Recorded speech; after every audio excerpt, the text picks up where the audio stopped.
I made the allegation before that this issue with Venezuela, history is going to record as one of the greatest geopolitical miscalculations the United States ever made.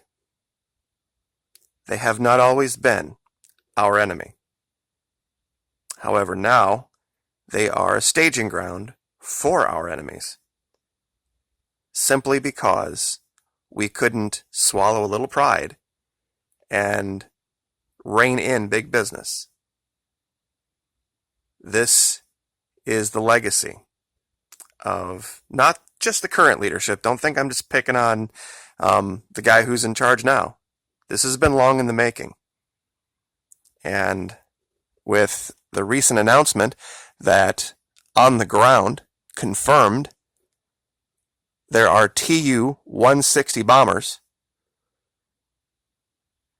able to deliver nuclear payload in Venezuela, I think this puts a whole new spin on this whole idea of socialism versus capitalism. Was it really worth it to prove the point, the sanctions, the declaration of them to be some kind of imminent threat? That's why I love to go back to those pictures of the F-16s they still have, because it's a reminder of what could have been, what was at one time, and what the United States let slip through its hands. We, of course, also have the news of the Iranian warships arriving in the Caribbean Sea.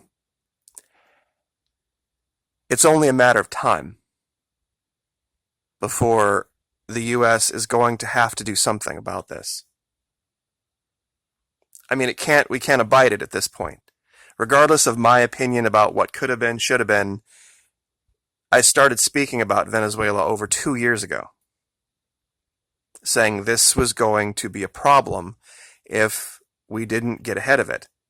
And of course, people laughed about zoo animals and socialism and thought it was a big joke. Well, now we have destroyers in our backyard and nuclear bombers less than 45 minutes away from Miami. And in case anybody doesn't know what I'm talking about, this is 10 May, where I talk about the Tu-160 that had been on the ground there and has now returned to Venezuela. I did a little freehand sketch here of the issues in Nicaragua and Honduras that are decades old, more than almost half a century old, the issues in Cuba, how our continued lack of holding Colombia to any kind of real standard has blown up in our faces. And now, with China making inroads all through this region, it was only a matter of time. And let me say it again, I don't blame the current leader specifically for the inception of the problem. He hasn't done anything to fix it. But it's going to be one of those things that I believe, looking back, people are going to say, maybe if the U.S. had stepped in and sent some aid, instead of just waggling their hyper-capitalist, neoliberal finger at the leadership of Venezuela and saying, see, you shouldn't be socialist. If they had reached out, put the handcuffs, so to speak, on Colombia and backed them off a little bit and continued to try to work with, even in any small way, the leadership of Venezuela, I think we would be seeing a very, very different outcome now than the threat that is brewing right on our southern border. Those bombers could be here in nothing flat. And it just ain't that far. And we're too distracted. I think you know that. I know it sounds like it's redundant, but it's the case. We have so many things. This ridiculousness, they're leaving now. They went down there unarmed, did a bunch of engineering work, walked around in the desert for a couple of weeks, and now the ones that are going to stay are probably just some basic MP type folks. that are just going to be staring out over vast amounts of desert, looking at almost nothing all the time, and they won't be with their families. Meanwhile, the real threat, the threat that I have tried to show that everyone is ignoring, is here in the Caribbean Sea. This is my argument against the wall. You can't build a wall around Florida. You can't build a wall through the Gulf of Mexico. And this has always been the threat. This has always been the place where the problem was going to begin. And now we're seeing it. Russia has sent 2 nuclear-capable bombers to Venezuela. This is military times. You can check this anywhere else. They are there. They are on the ground. And they're not going anywhere. A heavy lift AN-124 Ruslan cargo plane and an IL-62 passenger plane accompanied the bombers to Maiquetía.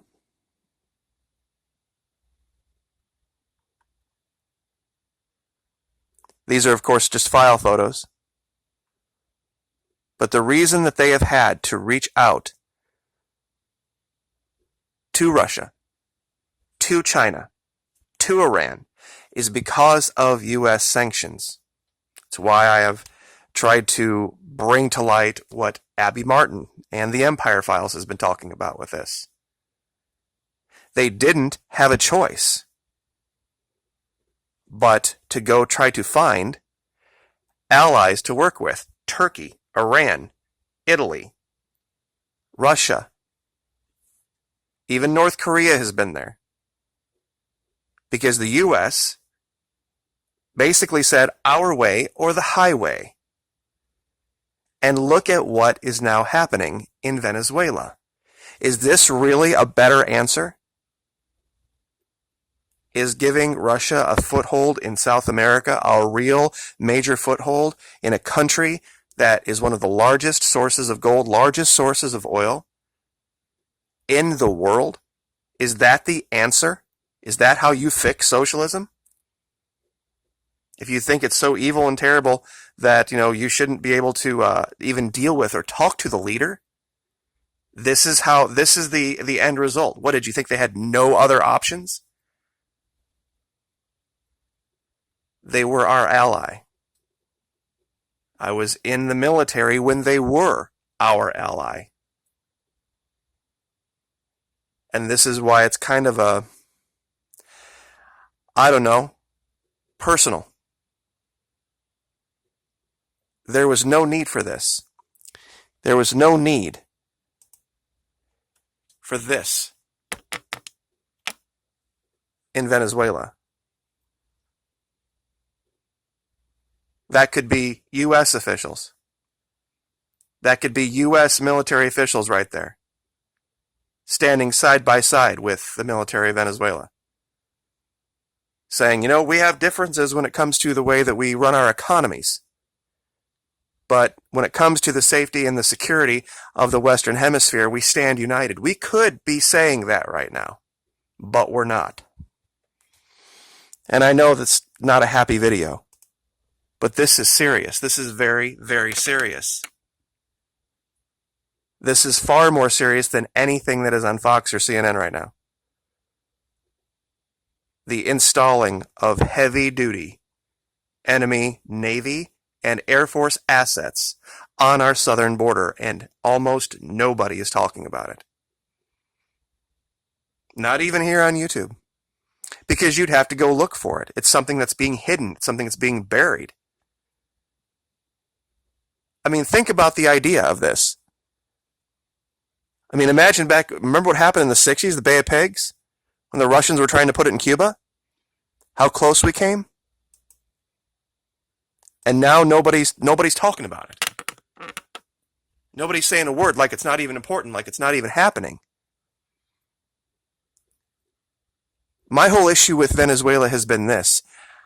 Any government you want to, you can go in and you can point fingers and say, yep, there's corruption, yep, there's mismanagement, and it doesn't matter whether it's capitalism or socialism or any other ism. That's not a reason. We deal with corrupt governments all the time. Our government is corrupt. It's just the way of the world. You can't say that's the reason we're not dealing with them, that we're not working with them, that we're not talking with them, that we have completely excluded them and seized their assets and criminalized even sending money. This is the end result. And this is going to have ramifications that's going to last a long, long time. And I would be remiss by not reporting it. I really don't know what more to say about it that wouldn't seem like piling on, other than pray. Because there's really not much more else that can be done, since clearly the powers that be have no interest in doing anything real to fix this. Like, share, subscribe.